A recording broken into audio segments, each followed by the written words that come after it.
नमस्कार दोस्तों, आज मैं लेके आया हूँ आपके लिए बहुत ही इंटरेस्टिंग वीडियो। हम जानने की कोशिश करेंगे कि भारत के पहले प्रधानमंत्री लेट श्री पंडित जवाहरलाल नेहरू, इनकी कुंडली कैसी थी, क्या-क्या इनकी घटनाएँ हुई लाइफ में, तो ज्योतिष के माध्यम से इसे समझने की कोशिश करेंगे। और चैनल पे जो प्लेलिस्ट है फेमस पर्सनैलिटीज़ की, उसमें मैं इसको ऐड कर दूँगा, तो वहाँ जाकर आप और भी फेमस पर्सनैलिटीज़ के वीडियोज़ देख सकते हैं। चलिए शुरू करते हैं। इनका जन्म हुआ था 14 नवंबर 1889 रात के 11:30 बजे इलाहाबाद यूपी इंडिया में। 14 नवंबर को इनका जन्म हुआ था, इसीलिए चिल्ड्रंस डे जो इनको बहुत पसंद थे, यानी बच्चों से बहुत प्यार करते थे, तो इसीलिए 14 नवंबर को चिल्ड्रंस डे भी इनके जन्म दिवस के यादगार में ही मनाया जाता है। दोस्तों, इनकी जन्म कुंडली के रूलिंग प्लैनेट है चंद्रदेव, और चंद्रदेव वहाँ खुद बैठे हैं, यानी इनकी चंद्र राशि लगन राशि सेम ही है। चंद्रमा अश्लेषा नक्षत्र में है, जो कि बुध का नक्षत्र होता है, तो इसलिए इनको बुद्धिमान बनाने का काम करते ही हैं, क्योंकि जो नक्षत्र होता है उसका अपना असर होता है। वहीं देखिए, इनके नेक्स्ट इंपॉर्टेंट प्लैनेट बन जाते हैं मंगल देव, और वो थर्ड हाउस में बैठे हुए हैं, जो साहस पराक्रम का है। और यहीं पे जो मंगल होते हैं, ये कारक होते हैं, क्योंकि कोई इंसान मेहनती होगा तभी वो आगे बढ़ेगा। और मंगल जो है ये उत्तर फाल्गुनी नक्षत्र में है। दोस्तों, उत्तर फाल्गुनी सूर्य का नक्षत्र होता है, यानी ये अपने मित्र के नक्षत्र में बैठे हैं, और सूर्य सरकार का या सत्ता का कारक है। इनके नेक्स्ट इंपॉर्टेंट प्लैनेट बन जाते हैं गुरुदेव। गुरुदेव बृहस्पति अपने ही घर में बैठे हुए हैं, छठे घर में। हालांकि छठे घर में गुरु की शुभ ग्रह हैं, वहाँ बैठे हैं, और ऊपर से राहु केतु के एक्सिस पे भी हैं। लेकिन अपनी राशि में कोई भी प्लैनेट बैठा हो तो वह बुरा रिजल्ट नहीं देता। गुरु यहाँ पे पूर्वाषाढ़ा नक्षत्र में है। पूर्वाषाढ़ा जो नक्षत्र होता है ये शुक्र का होता है, और शुक्र इनके लाभ स्थान के मालिक है, यानी देवताओं के गुरु दानवों के नक्षत्र में है। दोस्तों, आगे बढ़ते हैं, बात करते हैं इनके अगले इंपॉर्टेंट प्लेनेट की। वो बन जाते हैं शनिदेव। शनिदेव इनके सेवन्थ और एट्थ हाउस के मालिक होके सेकंड हाउस में बैठे हैं। सेकंड हाउस होता है धन का, और इनका नक्षत्र है मगा। मगा नक्षत्र जो होता है ये केतु का नक्षत्र होता है। वहीं दोस्तों, इनके जो शुक्र हैं ये फोर्थ हाउस में अपने ही घर में बैठे हैं, पंच महापुरुष नाम का राजयोग बना के स्वाति नक्षत्र में, जो कि होता है राहु का। वहीं बुध इनके फोर्थ हाउस में बैठे हैं लक्ष्मी नारायण योग बनाकर, और बुध का जो नक्षत्र है वो आप देख सकते हैं, वो भी स्वाति नक्षत्र है, यानी राहु का इनके ऊपर काफ़ी अच्छा या काफ़ी ज़्यादा असर है फोर्थ हाउस में। दोस्तों, इसके बाद देखें कि राहु इनके किस नक्षत्र में है। राहु ट्वेल्थ हाउस में बैठे हैं अपने ही नक्षत्र में, आर्द्रा, जो बहुत इंपॉर्टेंट या पावरफुल नक्षत्र होता है। और वहीं जो इनके केतु हैं वो बैठे हैं मूला में, वो भी अपने ही नक्षत्र में बैठे हैं। तो राहु केतु की भी हमने बात कर ली। अब जो सूर्य की हमने बात की थी नक्षत्र की, तो वो विशाखा नक्षत्र में है। विशाखा नक्षत्र होता है गुरु का, तो वो मित्र नक्षत्र में है। तो इनकी कुंडली में मोटा मोटा देखा जाए कि लगन और चंद्र सेम राशि का होने की वजह से ऐसे इंसान की पर्सनैलिटी, अपने ब्रेन, अपने नर्वस सिस्टम में बहुत ज़बरदस्त कंट्रोल होता है, क्योंकि लगन और राशि सेम है। फोर्थ हाउस जो जनता का है, उन वहाँ का मालिक वहीं बैठा है पंच महापुरुष नाम का, मालव्य नाम का राजयोग बना के, इसलिए जनता में इनको प्रिय होना या जनता में इनको प्रिय ये बने, तो उसका एक बहुत बड़ा कारण यही है। और वहीं ये और बुध दोनों राहु के नक्षत्र में हैं। राहु जो होता है वो चीज़ों को एम्पलीफाई करता है, यानी इंसान दो दूनी चौगुनी तरक्की नहीं करता, वो दो गुनी 22 तरक्की कर जाता है। और वहीं मंगल की दृष्टि आ रही है इनके सिक्स हाउस पे, तो जो भी इनके शत्रु थे उनके ऊपर इन्होंने विजय पाई, जैसे प्रधानमंत्री बने या और भी चीज़ों में, जैसे कांग्रेस पे बहुत इन्होंने लीड किया।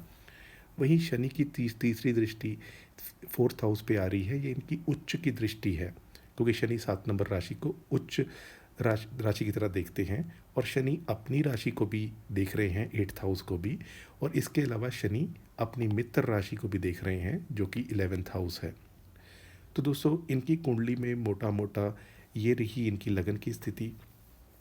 नवाम चार्ट पे हल्की सी नज़र डाल लेते हैं। नवाम चार्ट के मालिक हैं गुरु, जो सिक्स हाउस में बैठे हैं। नवाम चार्ट के सेवन्थ हाउस के मालिक हैं बुध, जो पहले घर में बैठे हैं।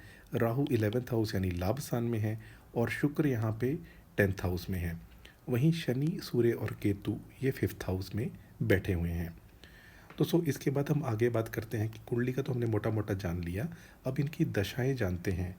इनकी दशा जो केतु की थी, इस पीरियड में ये पढ़ने के लिए विदेश गए, 1907 में ट्रिनिटी कॉलेज में गए, वहाँ से इन्होंने शिक्षा प्राप्त की, फिर कैम्ब्रिज गए और 1910 में इन्होंने इनर टेम्पल में जाके जॉइन किया और 1912 में ये बार एसोसिएशन में आ गए। तो केतु के इस पीरियड में इन्होंने काफ़ी ये तरक्की की क्योंकि केतु गुरु के साथ बैठे हैं और केतु यहाँ बैठे हैं तो विदेश के घर को देख रहे हैं। तो इन्होंने ये सारी पढ़ाई इस पीरियड में पूरी करी।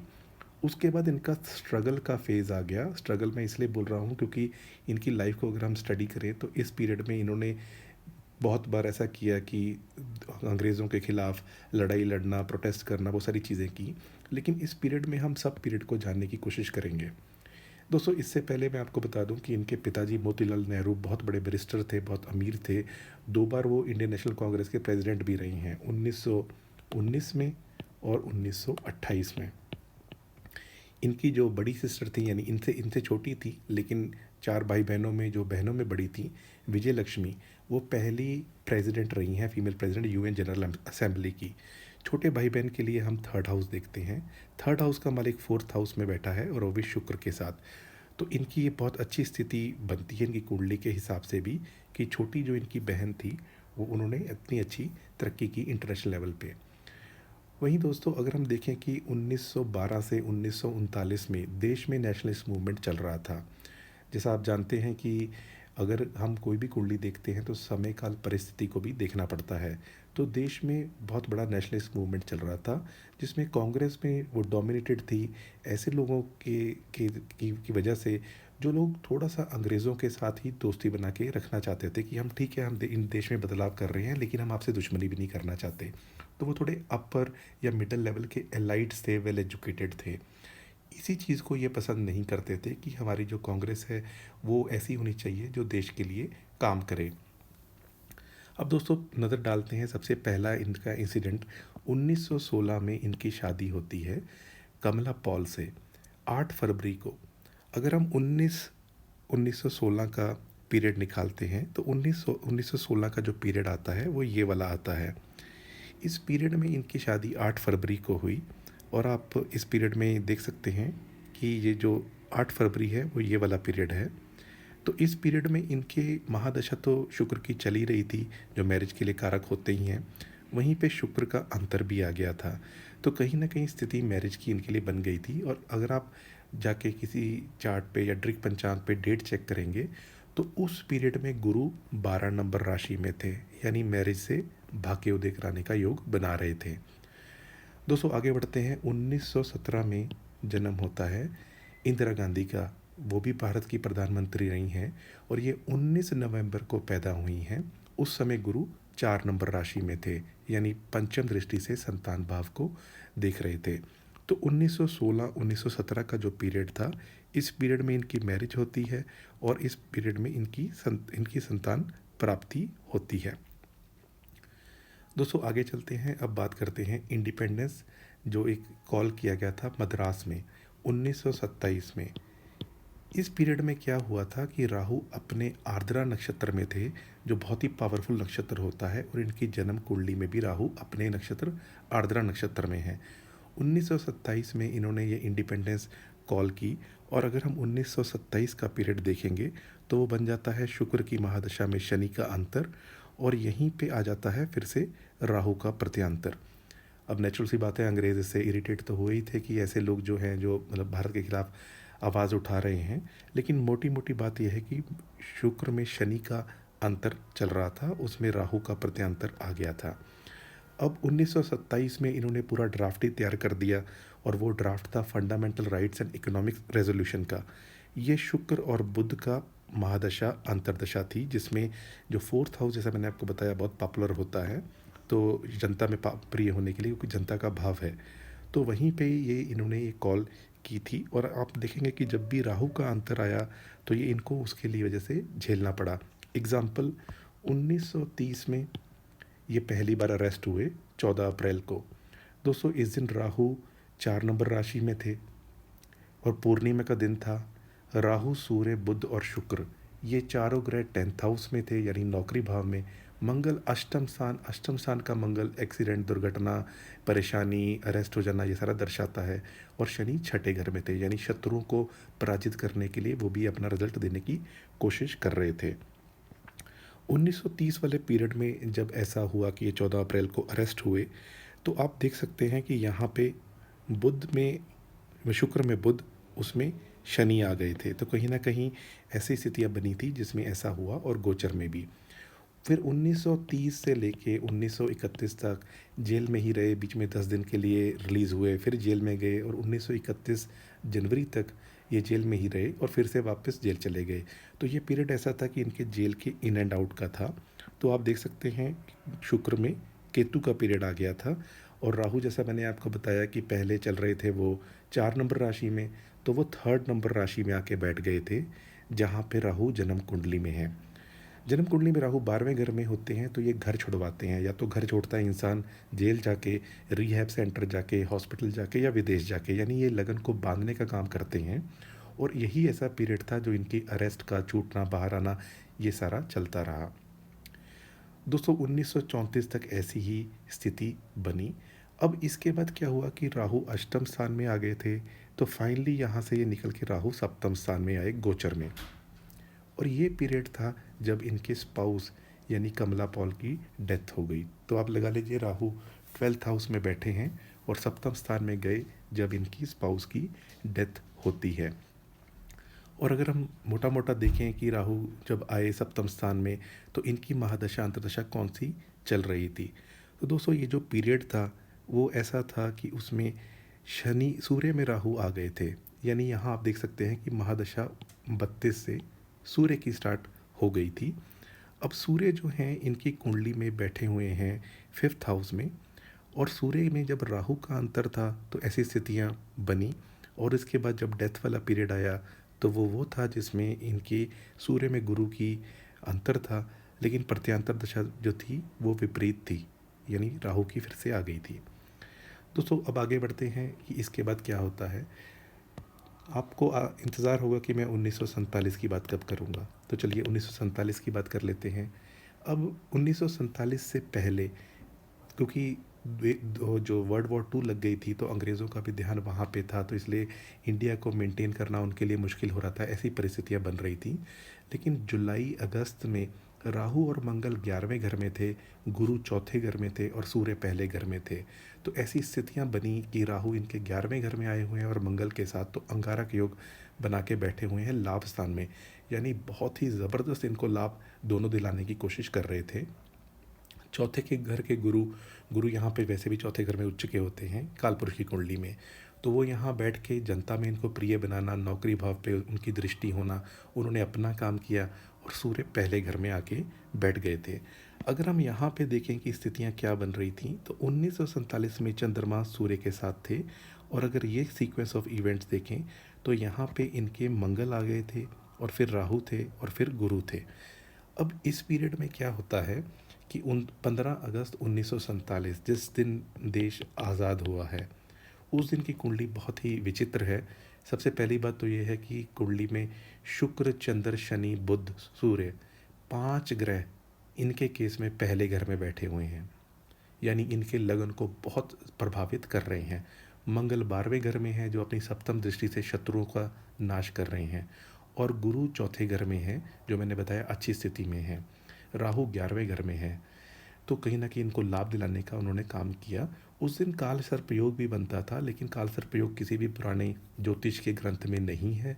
ये आज से 30 साल पहले पॉपुलर करने की कोशिश की गई थी कि काल सर्प दोष हो गया और इसकी शांति कराओ, लेकिन ऐसा कुछ नहीं होता। उसके अलावा राहु इनके कृतिका नक्षत्र में थे, यानी उस दिन को, जो कि सूर्य का नक्षत्र है, और केतु शनि के नक्षत्र में थे, अनुराधा नक्षत्र में। यानी राहु केतु ने भी जनता और सरकार को जोड़ने का काम किया, तो देश जो था वो जुड़ा। और इसके बाद क्या हुआ कि इनकी चंद्र की महादशा थी, सूर्य का अंतर था और राहु का प्रत्यांतर था। तो ऐसी स्थिति में इन्होंने देश की गद्दी संभाली। दोस्तों इसके बाद एक बड़ा सरप्राइजिंग या बड़ा ऐसा इवेंट होता है जो आप लोग सब जानते ही होंगे। 30 जनवरी 1948 को महात्मा गांधी की निर्मम तरीके से हत्या कर दी गई। अगर उस दिन की कुंडली आप देखेंगे यानी 4 नंबर राइज़िंग करके, तो इनके 11th हाउस के मालिक जो मित्रों को दिखाते हैं वो शुक्र बनते हैं। शुक्र उस दिन अष्टम स्थान में थे और मंगल की उन पे दृष्टि थी। और शनि जो अष्टम स्थान के मालिक हैं वो पहले घर में बैठे थे। यानी कहीं न कहीं स्थिति ऐसी बनी हुई थी कि जो इनके किसी मित्र की ऐसी सिचुएशन बनी। उसके अलावा जो शनि थे उनकी दृष्टि सूर्य और चंद्रमा दोनों पे थी और इनकी साढ़सती भी चल रही थी। तो स्थिति ऐसी बन रही थी जिसकी वजह से ऐसी ऐसी स्थिति हुई कि महात्मा गांधी की जो हत्या हुई उनको भी हम इनकी कुंडली से जोड़ के देख सकते हैं। दोस्तों इसके बाद देव भारत के प्रधानमंत्री रहे आप जानते ही हैं। और 27 मई 1964 को इनका इनकी डेथ हो गई। अगर हम उस दिन की कुंडली देखते हैं, इनकी महादशा देखते हैं तो कौन सी आती है? 1964 में 1955 से लेके राहु की ही महादशा थी। राहु की महादशा में देश ने युद्ध लड़ा, वो चीन से भी युद्ध हुआ, वो पाकिस्तान से भी युद्ध हुआ। और अल्टीमेटली महादशा राहु में जब अंतर बुध का आया, यानी 12th हाउस के मालिक का, और वहीं प्रत्यांतर भी राहु का आया, तो महादशा, अंतरदशा, प्रत्यांतर दशा तीनों ऐसे ग्रहों की थी जो कि आप ऐसा कह सकते हैं कि विपरीत थी। तो इसलिए जब भी हम कोई भी काम करते हैं तो हम ये देखने की कोशिश करते हैं कि हमारी अपनी स्थिति क्या है, या हम उस दिन को या उसको कैसे आगे चलाने की कोशिश करें। दोस्तों यही जो दिन बनता है, अगर हम उस दिन की कुंडली निकाल के देखते हैं तो उस दिन की कुंडली में राहु और शुक्र 12वें घर में थे। और जो लगन के मालिक हैं चंद्रमा, वो पंचम स्थान में थे, सूर्य से एस्पेक्टेड थे। और जो 10th हाउस में है वहाँ मंगल, गुरु और बुध थे। और शनि अष्टम स्थान में थे। चंद्रमा और सूर्य, इनका पूर्णिमा योग था। तो यानी कोई भी ऐसी पुण्य आत्मा या कोई भी ऐसी आत्मा अगर उनकी मृत्यु होती है तो पूर्णिमा एक बहुत ही अच्छा दिन होता है, यानी देह त्याग करने के लिए। दोस्तों इनकी जन्म कुंडली से मोटा मोटा अगर हम ये देखें कि कोई इंसान अच्छे परिवार में पैदा हुआ, उसे पेरेंट्स से संस्कार मिले, पिता बहुत बड़े बैरिस्टर थे, उन्होंने ये प्रोत्साहित किया कि तुम लॉ के फील्ड में जाओ, तो इन्होंने इंग्लैंड में जाके पढ़ाई की और इसके बाद ये देश में वापस आए। फिर देश की ऐसी स्थिति देख के, और पिता खुद 2 बार इंडियन नेशनल कांग्रेस के प्रेसिडेंट रह चुके थे, ये वहाँ गए, वहाँ जाके इन्होंने चेंजेस लाने की कोशिश की कि ये ठीक नहीं है, हम जैसे कांग्रेस अंग्रेज़ों के साथ मिलके काम करना चाहते हैं, अपर एलाइट्स, उसको छोड़ के हमें अलग तरीका अपनाना पड़ेगा। और वहीं इन्होंने जो कार्यभार संभाला, यानी देश को इकट्ठा करने की कोशिश की, कि शुरू में जैसे जो पुराना अधिवेशन था 1930s का, कि जब देश आज़ाद होगा तो एक सरकार रहेगी लेकिन सारी प्रिंसली स्टेट्स अपने अपने राज्य करेंगी। तो उसको इन्होंने चेंज किया आने के बाद। तो आप देख सकते हैं कि इनकी जन्म कुंडली को हम अगर स्टडी करना चाहें रेट्रोस्पेक्टिव, तो इनकी कुंडली में क्या क्या स्थितियाँ ऐसी रहीं जिसमें हम इनको अप्लाई कर सकते हैं, यानी महादशा, अंतरदशा, प्रत्यांतर दशा को गोचर के आधार पे अप्लाई करके सीख सकते हैं कि एस्ट्रोलॉजी कैसी स्टडी करनी होती है। दोस्तों वीडियो ज़्यादा ना लंबा करके मैंने केवल मोटी मोटी हाइलाइट्स यहाँ पे लाई हैं। जो जीवन में माइलस्टोन्स क्या होते हैं? माइलस्टोन्स ऐसे होते हैं कि जब आप पढ़ने गए, आपकी शादी हुई, संतान हुई, आपको जैसे कि जेल जाना तो कोई माइलस्टोन नहीं होता, लेकिन अगर कुंडली में सहयोग है तो वो कैसे घटित हुआ, या उसके बाद भारत के प्रधानमंत्री यानी एक लेगेसी सेट हुई, वो कैसे हुई, और उसके अलावा गोचर की क्या स्थिति थी। दोस्तों इनकी कुंडली में आप ये देखें कि राहु भले ही 12वें घर में है वो, लेकिन अपने ही नक्षत्र में है। और अगर हम इनकी चलित कुंडली देखें तो राहु 11th हाउस में बैठ जाते हैं, इसलिए इनको जेल का भी योग बना और गद्दी प्राप्ति का भी योग बना। दोस्तों कैसा लगा आपको ये वीडियो? ये बनाने के लिए काफ़ी स्टडी करना पड़ता है, तो आपका एक लाइक तो बनता है, और चैनल पे पहली बार आए हैं तो चैनल सब्सक्राइब कर लीजिए। आज के लिए